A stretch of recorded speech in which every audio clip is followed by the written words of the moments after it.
वंदे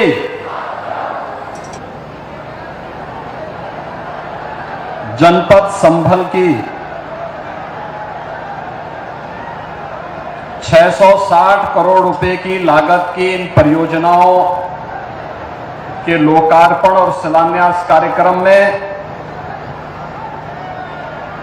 मंच पर उपस्थित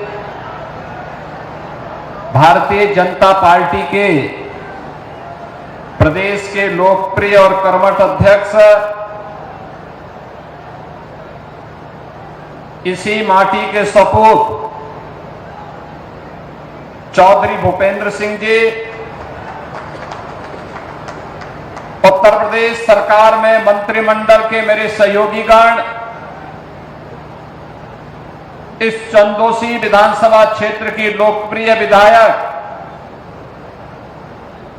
प्रदेश की माध्यमिक शिक्षा की मंत्री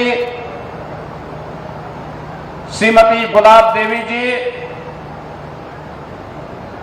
प्रभारी मंत्री श्री धर्मवीर प्रजापति जी, उत्तर प्रदेश सरकार में कृषि और कृषि शिक्षा के राज्य मंत्री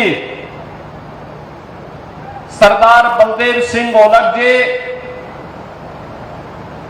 क्षेत्रीय अध्यक्ष पश्चिमी क्षेत्र श्री सत्येंद्र सिसोदिया जी, क्षेत्रीय अध्यक्ष ब्रज क्षेत्र श्री दिग्विजय सिंह साक्य जी, भारतीय जनता पार्टी के जिला के अध्यक्ष श्री हरेंद्र सिंह जी,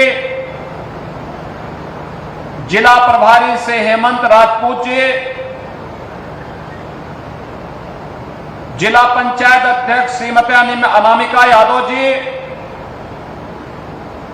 विधान परिषद के माननीय सदस्यगण श्री जयपाल सिंह व्यस्त जी, डॉक्टर हरि सिंह ढिल्लो जी, सत्यपाल सिंह सैनी जी, पूर्व विधायक से जीत सिंह राजू यादव जी, पूर्व एमएलसी श्री परमेश्वर लाल सैनी जी, केला देवी मंदिर के सम्मान्य श्री महंत ऋषिराज गिरी जी, क्षेत्रीय महामंत्री हरीश भाटी जी, भारतीय जनता पार्टी के हमारे सभी पदाधिकारीगण, भारी संख्या में संभल की इन परियोजनाओं के लिए आज यहां पर उपस्थित संभल के मेरे सभी उपस्थित बहनों और भाइयों,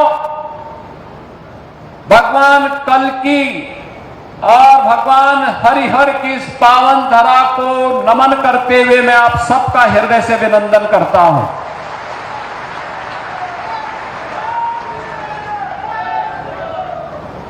आप सभी को इन परियोजनाओं के लिए हृदय से बधाई भी देता हूं और रक्षाबंधन और श्री कृष्ण जन्माष्टमी के पूर्व मिलने वाले इन उपहारों की शुभकामनाएं भी देता हूं।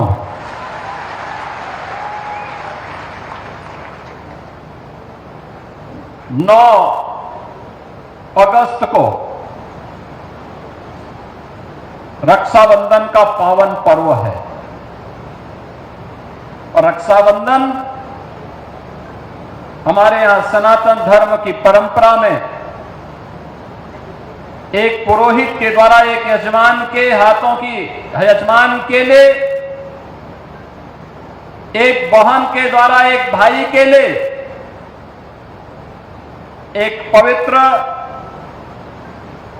सामाजिक बंधन के इस आयोजन के साथ हम जुड़ने जा रहे हैं। याद करिए, पर्व और त्योहारों की एक लंबी श्रृंखला सनातन धर्म की परंपरा में हम सबको इसकी गहराई, इसके महात्म, इसके सामाजिक और आध्यात्मिक महात्म की ओर हम सबका ध्यान आकर्षित करते हैं। भाई बहन के बीच संवाद और संपर्क कैसे होने चाहिए, एक पुरोहित का यजमान के प्रति दायित्व क्या होना चाहिए, इन सब के लिए ये पर्व और त्योहार हम सबको एक नई प्रेरणा प्रदान करते हैं और इसीलिए तो हमारी सरकार ने तय किया है कि 8, 9 और 10 अगस्त को हर वाहन के लिए उत्तर प्रदेश परिवहन निगम और नगर विकास की बसेज में फ्री में यात्रा की सुविधा उपलब्ध रहेगी। एक सहयात्री के साथ में वे उत्तर प्रदेश के अंदर कहीं से भी कहीं तक यात्रा कर सकती हैं, कोई किराया उनसे चार्ज नहीं होगा। ये बहनों को ये डबल इंजन सरकार की एक उपहार है और अगर बहनों को उपहार मिल रहा है तो गुलाब देवी जी तो इतने दिनों से पीछे पड़ी हुई थी कि जिला मुख्यालय बनना चाहिए, बनना चाहिए, बनना चाहिए। आज वही जिला मुख्यालय का उपहार देने के लिए हम संभल नगर को आए हैं। बहनों और भाइयों, संभल की घोषणा हुई थी 2011 में। पिछले 14 वर्षों के पास संभल के पास अपना जिला मुख्यालय नहीं, पुलिस लाइन नहीं। हमने 288 करोड़ पुलिस लाइन के लिए यहां स्वीकृत किए हैं, काम चल रहा है। जैसे पुलिस लाइन का काम बेहतरीन तरीके से आगे बढ़ रहा है, ऐसे ही लगभग 80 एकड़ क्षेत्रफल में जिला मुख्यालय के निर्माण के लिए भी इंटीग्रेटेड ऑफिस कॉम्प्लेक्स देंगे। एक छत के नीचे जिला से जुड़े हुए सभी कार्यालय एक छत के नीचे लेके आएंगे और जनता को वहां पर सभी प्रकार की सुविधाएं उपलब्ध करवाने का काम करेंगे। यहां से संभल की दूरी को कम करने के लिए 4 लेन की कनेक्टिविटी भी देंगे, कोई समस्या नहीं आएगी, क्योंकि संभल तो हम सबकी आस्था का प्रतीक है। हरि और हर यानी विष्णु और शिव दोनों का जहां पर एक सामूहिक रूप से दर्शन हो सकते हो, वही है हरिहर। भगवान विष्णु का 10वां अवतार इसी संभल में हमारे पावन ग्रंथों ने माना है। बहनों और भाइयों, कुछ लोगों को यह विवादित विषय लगता होगा, क्योंकि जिनकी पृष्ठभूमि ही विवादित है, जिनका पारिवारिक पृष्ठभूमि ही विरासत है, उन्हें हिंदू परंपरा में विवाद नजर आता है। लेकिन यह विवाद का विषय नहीं हो सकता है, यह विवाद का विषय नहीं हो सकता है। यहां पर जब संभल की हम चर्चा करते हैं तो बहनों और भाइयों, यह हम सबका और दुनिया का ध्यान आकर्षित इसके माध्यम से हम सबका हो जाता है। आपने इस बात को देखा होगा कि संभल की चर्चा जो सबसे प्राचीन पुराण है, श्रीमद् भागवत महापुराण, 5000 साल पहले रचा गया था। भगवान वेदव्यास ने महाभारत युद्ध के बाद उस समय की शांति के लिए, मुक्ति के लिए जिस महापुराण की रचना की थी वह श्रीमद् भागवत महापुराण है। स्कंद पुराण, विष्णु महापुराण, इन सब में यह उल्लेख है। चिल्ला चिल्ला के हमारे पावन ग्रंथ इस बात का उल्लेख कर रहे हैं कि भगवान विष्णु का 10वां अवतार कल्कि में होगा। स्कंद पुराण ने तो इस बारे में कहा है कि सत्यव्रतो नाम त्रेतायाम च महदगिरी द्वापरे पिंगलो नाम कलो संभल उच्यते, यानी संभल ये कलयुग का नाम है। अलग अलग युग में अलग अलग नाम थे। सतयुग में सत्यव्रत, त्रेता में महदगिरी, द्वापर में पिंगल और आज संभल यानी संभल हो गया।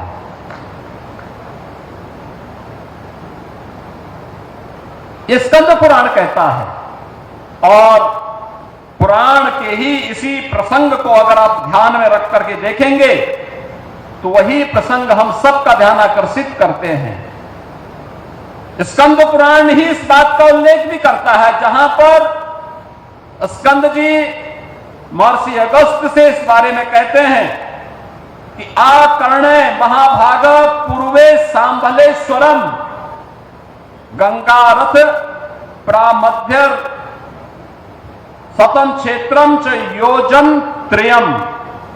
यानी यह संभल के बारे में कि संभल नगर जो भागीरथी गंगा और राम गंगा के मध्य में है, यह 36 किलोमीटर की दायरे में स्थित है।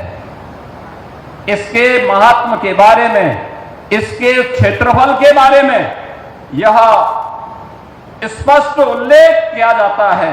और श्रीमद् भागवत महापुराण में भी इस बात का उल्लेख करता है कि यदा चंद्रस्य च सूर्यस्य च तथा तिस्य बृहस्पति एक रासो समेस्यन्ते तदा भवति तत्कृतम।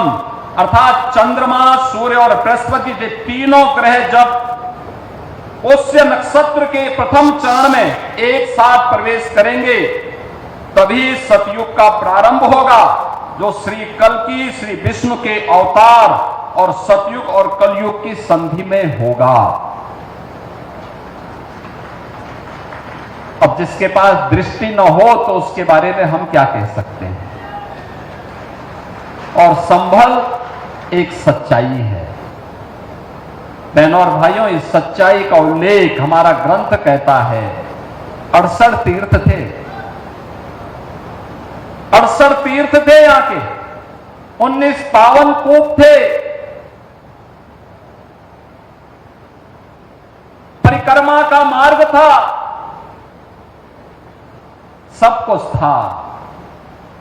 कैसे बर्बर अत्याचारों से विदेशी आक्रांताओं ने इन तीर्थों को नष्ट किया, अपवित्र किया, कैसे इन कार्यों को अपवित्र करने का कार्य किया, कैसे कब्जे हो जाते हैं।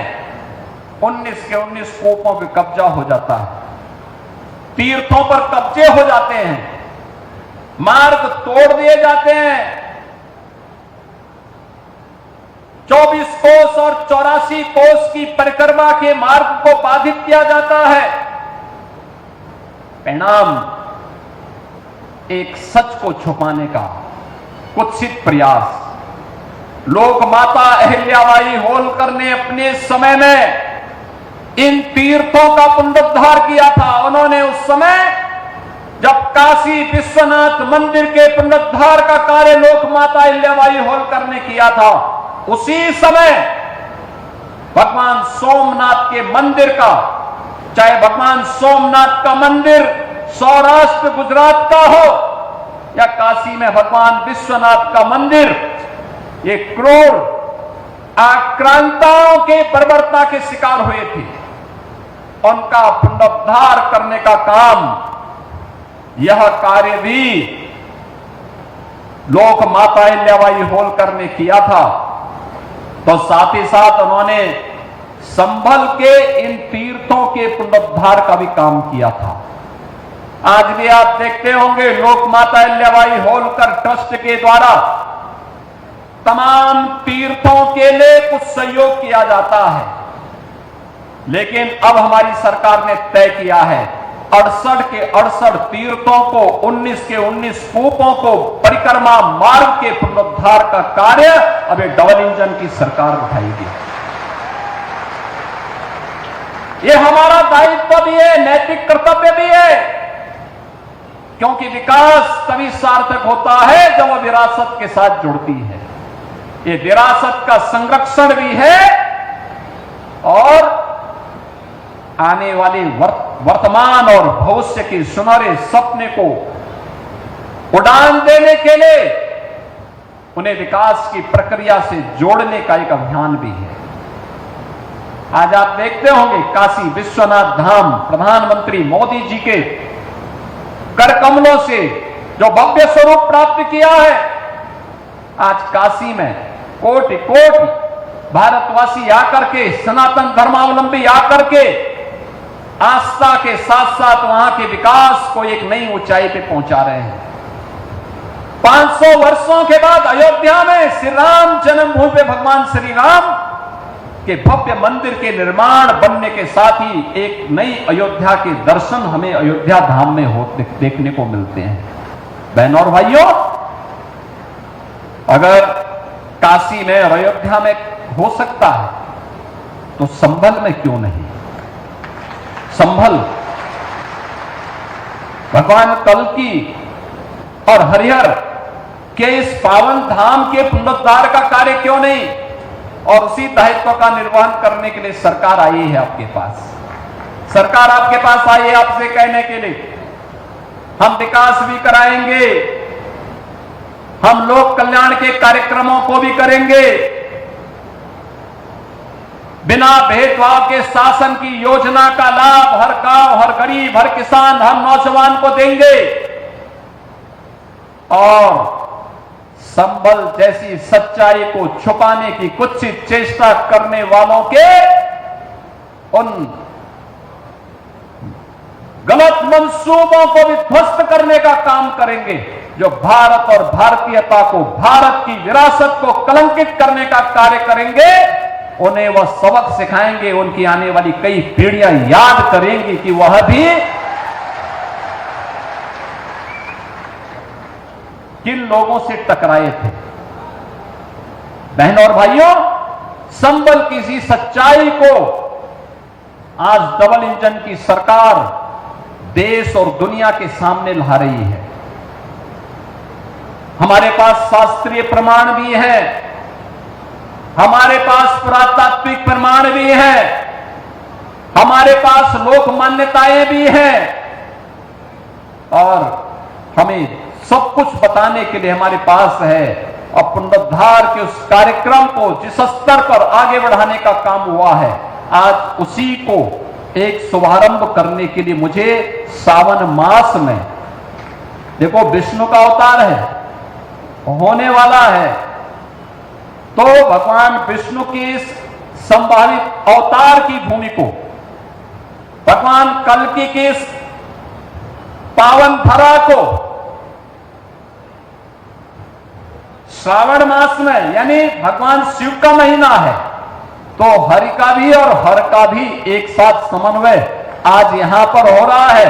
इसलिए हम लोग आज यहां पर आए हैं। जो योजनाएं हम लेके आए हैं, तो एक छोटी सी झलक है इसकी, एक छोटी सी झलक है।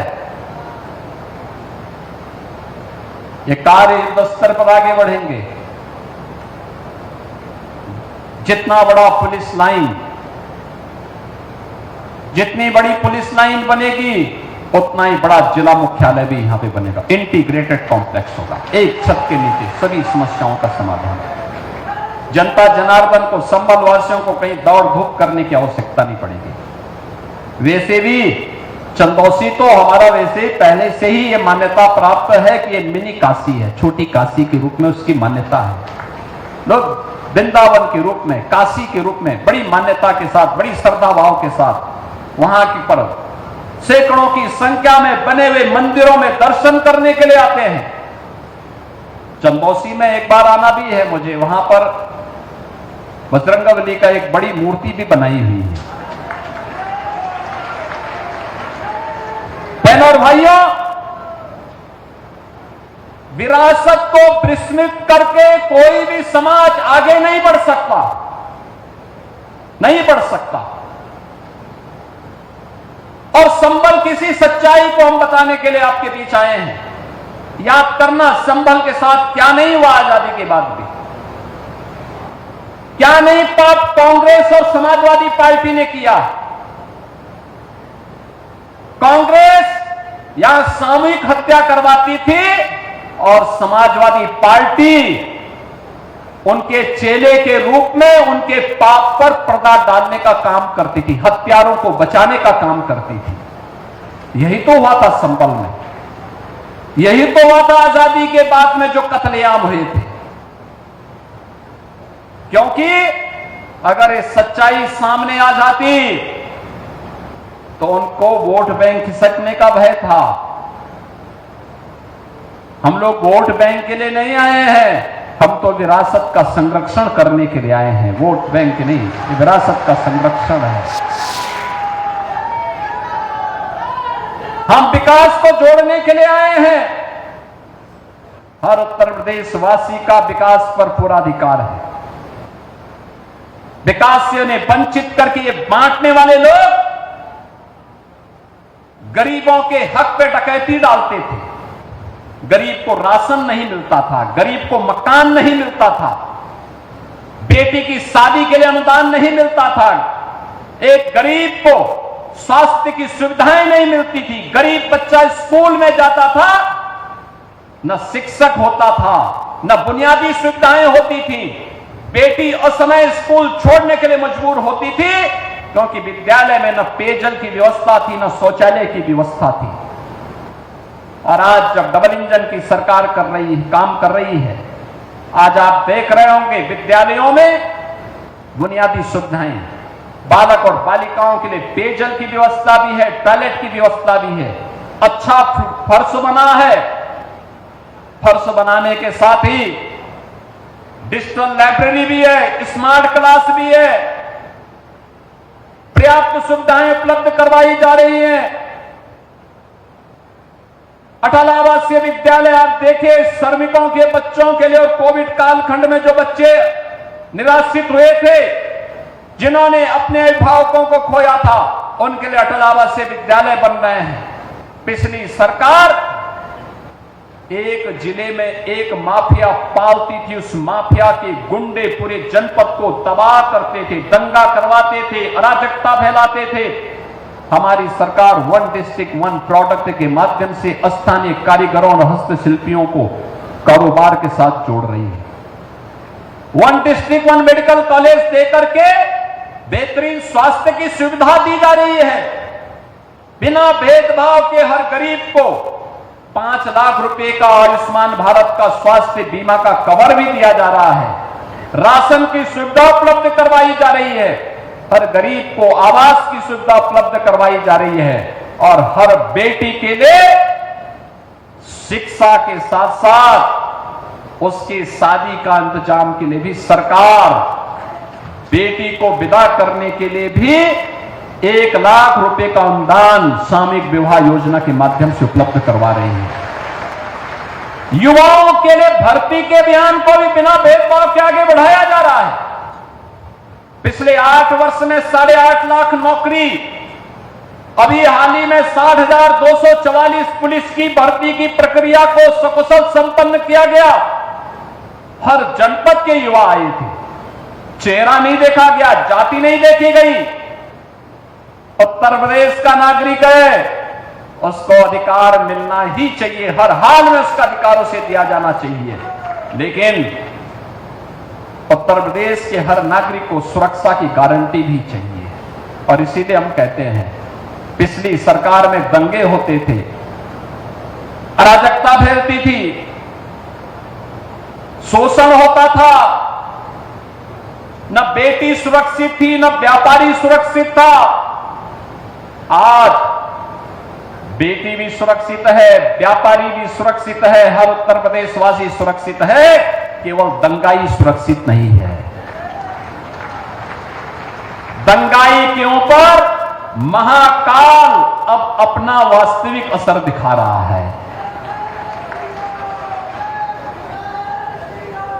अब वह अपनी गति को दुर्गति में बदलने के लिए वहां दिखाई दे रहा है और संभल और उत्तर प्रदेश अपनी गति को प्रगति की तरफ उछाल मार रहा है और उसी प्रगति के साथ जोड़ने के लिए आज हम सब आपके बीच आए हैं। आज यहां पे शिक्षा के लिए, व्यावसायिक शिक्षा के लिए, उच्च शिक्षा के लिए, पेयजल के लिए, सड़क के लिए, पर्यटन की सुविधाओं को लेकर, जिला मुख्यालय को लेकर, आंगनबाड़ी केंद्रों के लिए, कंपोजिट विद्यालय को लेकर के ये सभी उपहार आपको उपलब्ध कराए जा रहे हैं।